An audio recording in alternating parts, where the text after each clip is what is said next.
infringement. Why are we making it complicated? The text of the Second Amendment covers arms. Part 3 of Heller says that means what it's, Heller says it means what it says what it means. Part 3 of Heller says there are certain exceptions to that or contours on that which are rooted, but they have to be rooted in history.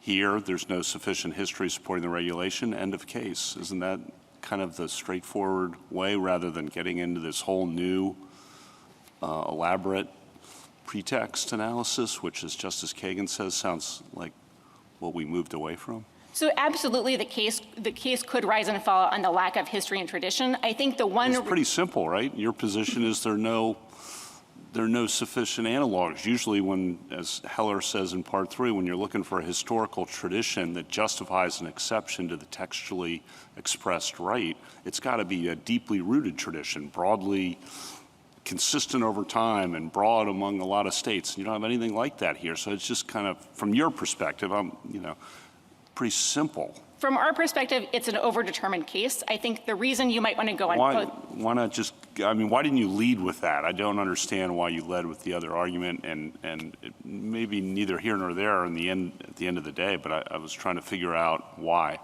I think two reasons. One is because it would be a shame, I think, if the Bruin inquiry discounts the idea that, or just doesn't account for pretextual laws, given how rooted, how antithetical they are to the history. What do you mean by pretext? Because a government often will look at one of our precedents and say, well, we don't agree with that precedent, but we want to regulate right up to the line of that precedent. There might be some gray area there.